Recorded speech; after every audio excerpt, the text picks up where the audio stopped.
Bonsoir à tous et bienvenue dans Yes Weekend, votre rendez-vous culturel du vendredi. Et ce soir, nous avons le privilège, l'honneur de recevoir la phénoménale Maïté Siwen qui sera la semaine prochaine à Koné pour présenter le spectacle Ma quarantaine rugissante, écrit par son acolyte et amie d'enfance Jenny Brifa. Mais tout d'abord, on commence par le sommaire. Ma vie, on dirait un film digne d'une palme d'or. Catégorie assez inclassable, surtout depuis ma rupture avec Erwan et mon entrée dans la crise de la quarantaine. 3, 2, 1, c'est parti! Bonjour à tous nos fidèles téléspectateurs. C'était The Revelation. Yeah! Et le titre c'est Joy. Ce qui veut dire. Oui, bon, c'est bon, hein, on a compris. Ah, ok, bah on commence alors. Comédienne et humoriste incontournable de la scène locale, Marie-Thérèse Siwen, plus connue sous le pseudo de Maïté Siwen, s'est fait connaître par les Calédoniens à travers les multiples spectacles et rôles qu'elle joue depuis les débuts de sa carrière. Du coup, j'ai réussi à convaincre tout le reste de ma classe que j'étais la plus à même de les représenter en conseil en leur offrant du pain au chocolat. Aujourd'hui, enquête exclusive pour comprendre ce qui s'est passé sur la Groupama Race. Ce soir, Maïté est dans notre émission pour nous parler de son dernier spectacle, Ma quarantaine rugissante. Et on a pénétré chez vous, que vous a-t-on volé? Ah bah mon homme, c'est un home junkie. Ainsi que de sa carrière, mais aussi de ses premiers pas en tant qu'actrice. Mais qu'est-ce qui fait vibrer Maïté sur la scène pour qu'elle s'y sente aussi bien? Et comment considère-t-elle la place du comédien dans notre société? Il me reste quoi?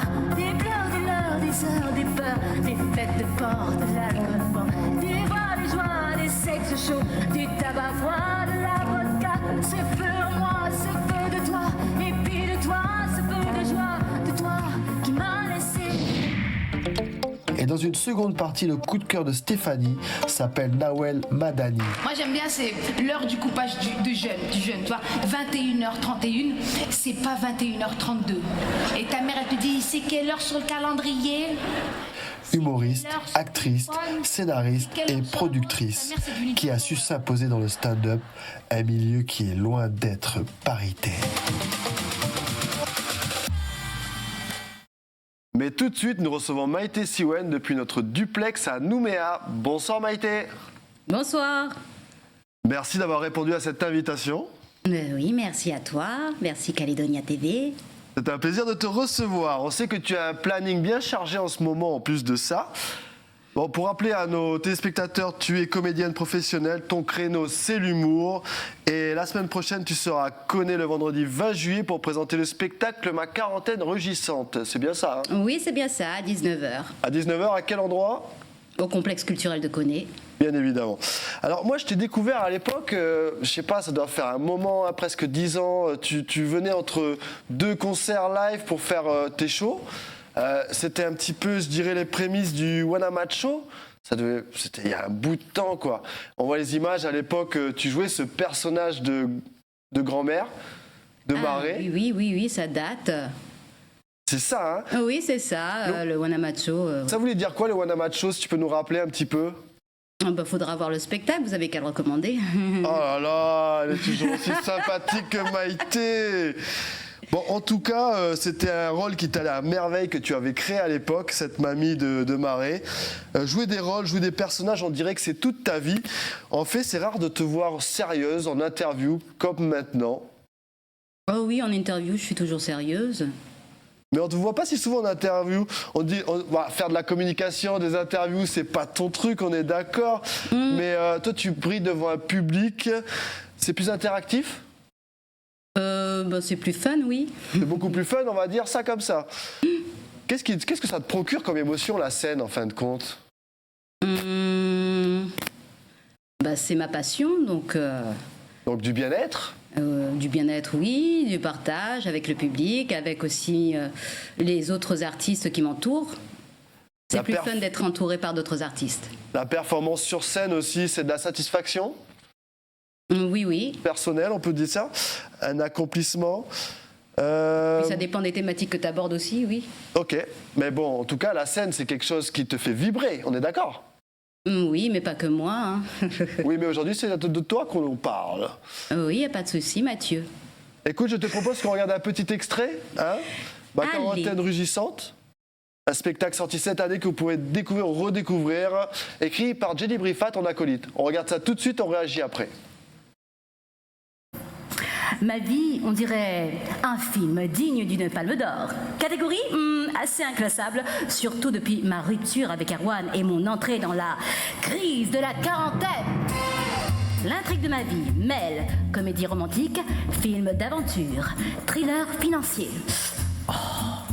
Un petit côté film catastrophe, voire tragédie, mais compensé par une écriture burlesque avec quelques scènes pas dégueu de film olé olé. Non, pas porno. Surréaliste, un peu comme si Almodovar était mon co-scénariste et pas seulement parce que j'ai une tonne de talons aiguilles dans mes placards. En bonne scénariste, je ne parle pas, non. Je dialogue. Beaucoup avec moi-même depuis que je suis célibataire. Bon alors, 37 ans, toujours pas d'enfant. Eh ben vous attendez quoi? Godot?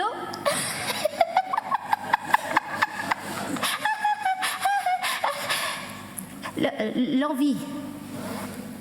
Eh ben j'espère que... l'envie va vite vous prendre.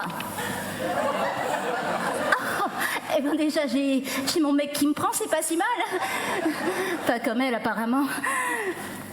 Soufflez. Voilà pour cet extrait, Maïté.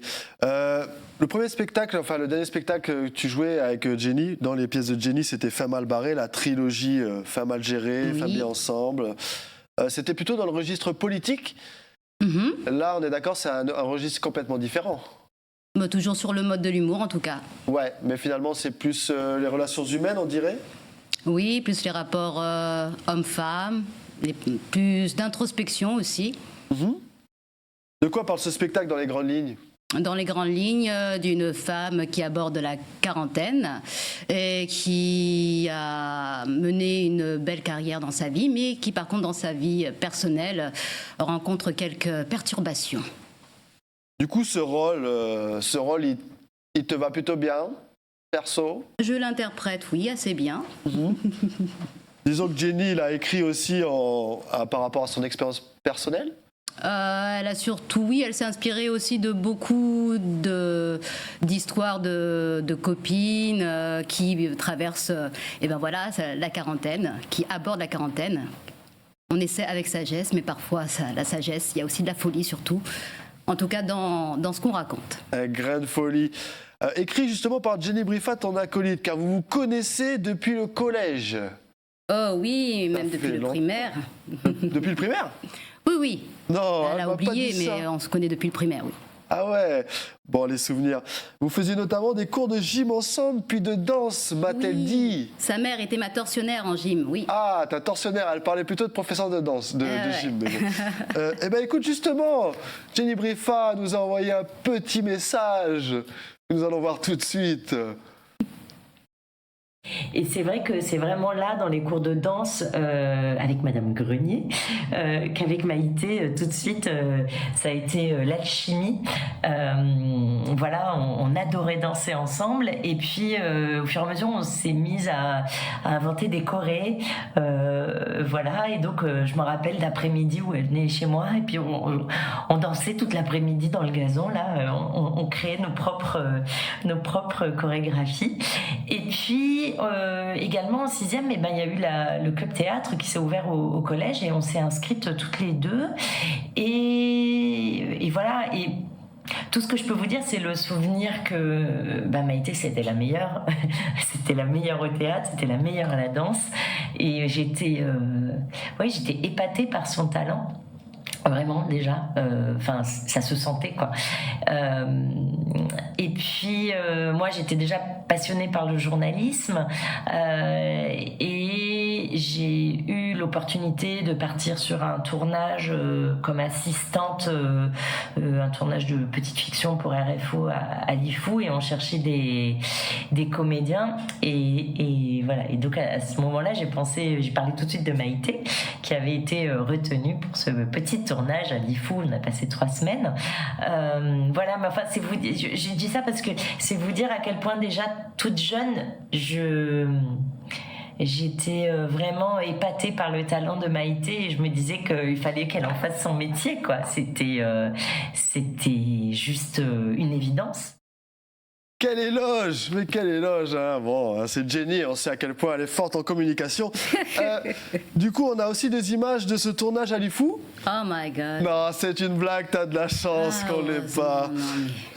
Maïté, c'était la meilleure en théâtre. En faire ce métier, c'était une évidence. Est-ce que pour toi, Maïté, enfant, c'était une évidence de faire du théâtre quand tu serais grande? De quoi? Au collège? Ouais. Non, au collège... Non. Non. C'était de la passion. C'est juste là. Je pensais pas qu'on pourrait vivre de ça.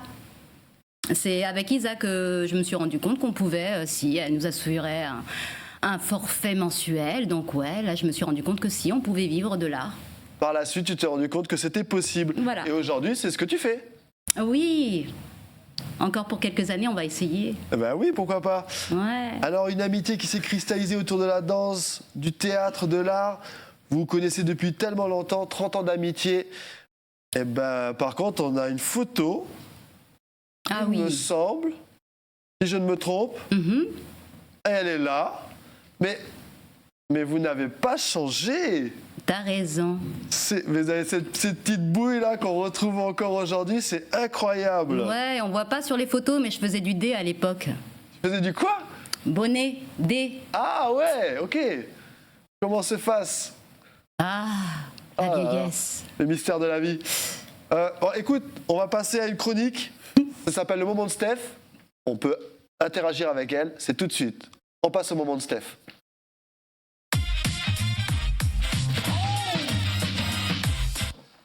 Bonsoir Stéphanie. Bonsoir Mathieu, bonsoir Maïté. Bonsoir.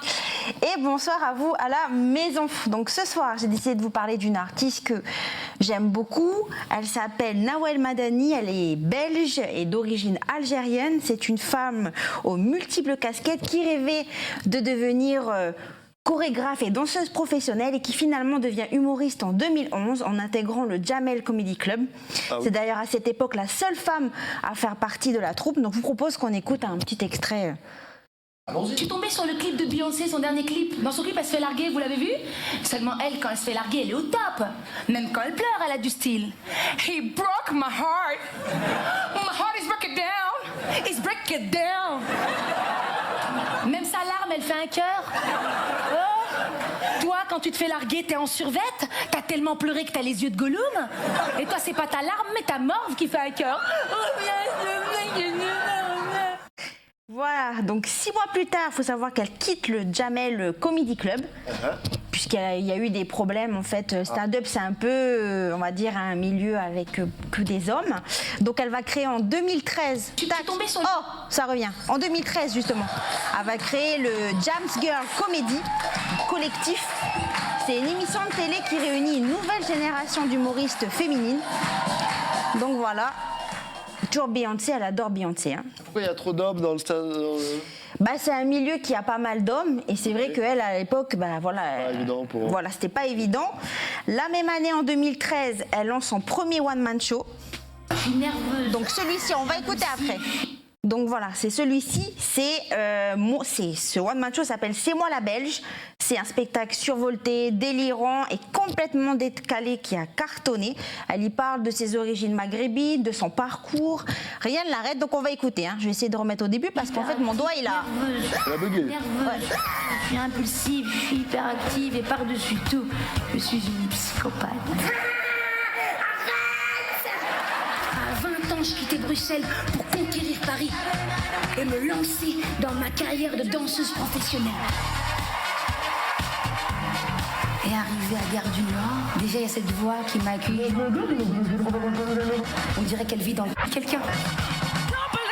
Ce soir, on va se dire que si on peut rire ensemble, c'est qu'on peut vivre ensemble.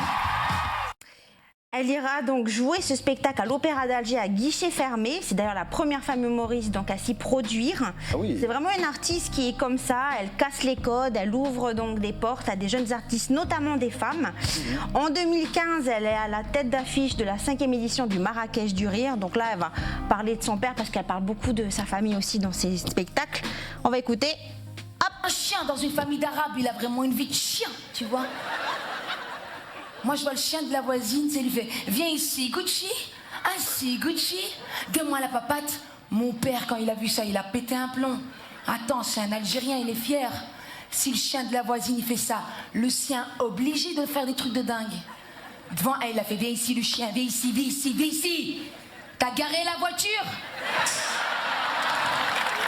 Allez, va sur Internet, va. » Donc voilà, en 2017, qu'est-ce qu'elle fait? Elle se lance au cinéma. Un chien dans Donc une voilà, famille elle va apparaître donc dans ce film, Alibi.com. Quelques mois plus tard, quand on vient de l'arrêter, elle sort son premier film. Celui-ci, Ah, c'est pour moi. Donc c'est un film inspiré de son histoire personnelle. Elle y interprète d'ailleurs son propre rôle. Elle joue aux côtés de François Berléand. En 2019, elle sort son documentaire. Ah oui, elle est sur tous les fronts, quoi. Là. Voilà, elle est un peu partout. Hein. Donc elle sort son documentaire 1, 2, 3, Nawel Madani. Donc c'est un documentaire qui parle de son lien avec l'Algérie, hein, son pays de cœur, le parcours aussi d'immigration donc de ses parents. Et cette année, elle a frappé fort puisqu'elle a sorti, ça c'est cette série, donc sur Netflix. C'est Jusqu'ici tout va bien. Elle a écrit, elle a réalisé et produit donc cette série. Elle y incarne une journaliste prometteuse qui va se retrouver en ligne de mire d'un baron de la drogue. Donc là, en fait, c'est une série qui rencontre quand même un sacré succès. Pas d'humour, mais place plutôt au suspense. Un autre registre. Voilà, elle a voulu vraiment parler des femmes, des quartiers qui sont fortes et courageuses et qui se battent donc pour leur famille. Donc voilà, je dirais que c'est une artiste qui s'est construite au rythme de son époque, une artiste avec un grand A, talentueuse, engagée et surtout humble, ce qui est important je pense. Merci Stéphanie. Merci à tous les deux. Découverte. Revenons à nous Maïté. Tu connaissais peut-être? Oui. Vaguement. Vaguement, oui, mais j'avais vu son film qui parlait d'elle, son biopic. Et l'impro, ça t'a jamais tenté toi? J'ai commencé par l'impro. Ah oui, oui, c'est vrai que c'était de l'impro en fait ce que tu faisais au départ. Enfin, je sais rien en fait, mais maintenant que tu me le dis. Non, mais il n'y a pas de souci. Oui, je faisais de l'impro avec Pacifique et compagnie à l'époque. Un autre registre quand même, ça n'a rien à voir avec le théâtre, la comédie. Bah si, Si, quand même. tout à voir. Enfin, je veux dire, t'es en totale roue libre quoi. Oui, mais même, de façon, l'impro, c'est juste la matière première dans une création. Donc évidemment qu'on passe par l'impro pour créer. Ok, écoute, est-ce que c'est dur de justement l'humour sur scène, ce que tu pratiques depuis toujours, faire rigoler les gens? Oui, ça me paraît assez facile, oui. Ça te paraît facile? Finalement, ça touche à quelque chose de personnel chez l'individu. Enfin, je veux dire, il faut avoir certains codes. Tout le monde ne fait pas rigoler non plus, quoi. Faut pas hésiter à aller dans le ridicule. Une fois que tu es dans le ridicule, je peux t'assurer que tu peux faire rire. C'est possible. Oui. Ok, tac. En parlant d'humour, on va regarder un dernier extrait parce que l'heure, elle file à toute vitesse. Donc toujours le même spectacle, ma quarantaine rugissante. Allez, on regarde une dernière vidéo. C'est parti. Mesdames, Messieurs, ici votre commandante de bord. Nous survolons actuellement la Nouvelle-Zélande et approchons des 40e rugissants. Nous allons traverser une zone de forte turbulence. Merci d'attacher fermement votre ceinture. J'ai été victime d'un homejacking. Un homejacking traumatisant. Et on a pénétré chez vous, que vous a-t-on volé? Ah ben mon homme, c'est un homejacking.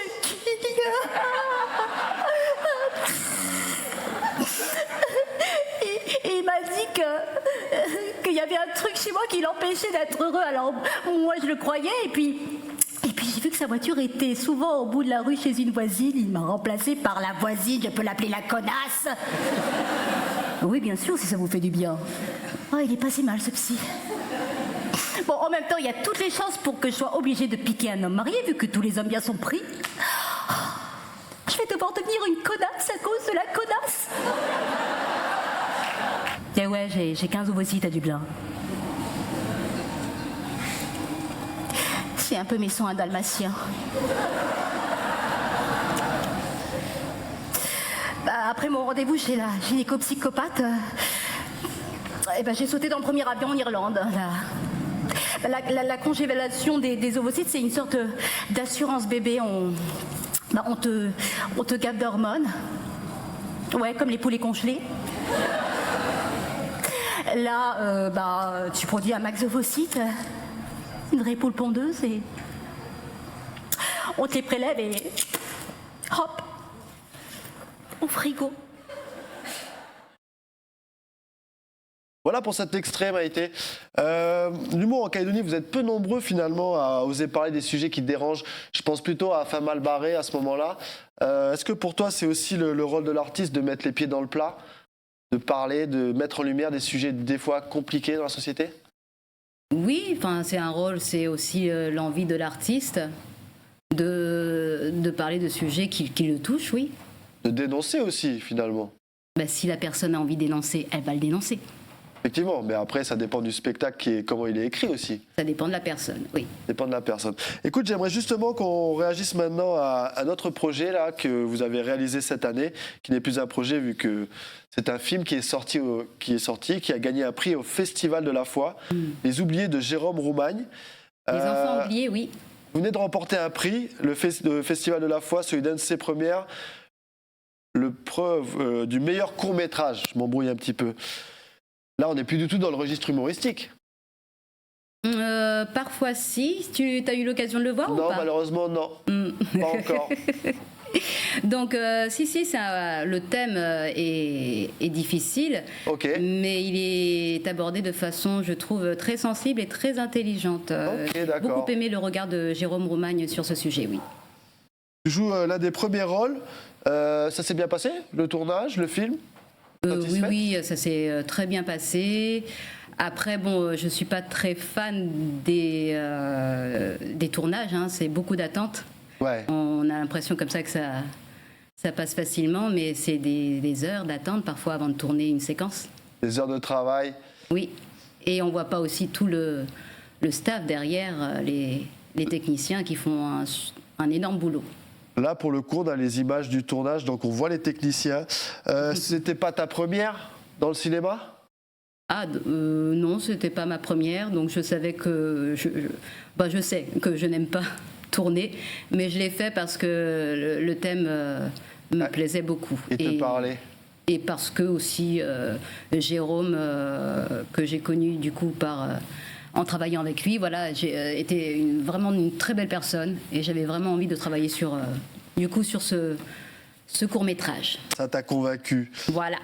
On arrive à la fin de l'émission, la place de l'artiste en Nouvelle-Calédonie. Toi, tu es comédienne, patentée professionnelle, mais bon, il n'y a pas de statut de l'artiste, le syndicat qui milite pour plus de droits. T'en penses quoi? J'en pense que suite en tout cas à la Covid, ouais. Oui, on peine beaucoup à rebondir suite à ça. Déjà, c'était difficile avant la Covid, alors ça l'est encore plus. L'après est encore plus dur. Depuis, ça n'a pas redémarré quand même, tout ça? Très peu. Pour l'artiste, c'est vraiment très dur d'assurer, je veux dire, pour la personne qui voudrait vivre, qui aurait un loyer à payer régulièrement, etc., plus tous les frais occasionnés qu'on connaît, oui, c'est chaud. Pas facile. Écoute, on passe à l'agenda culturel et après on revient en plateau. C'est parti pour l'agenda culturel.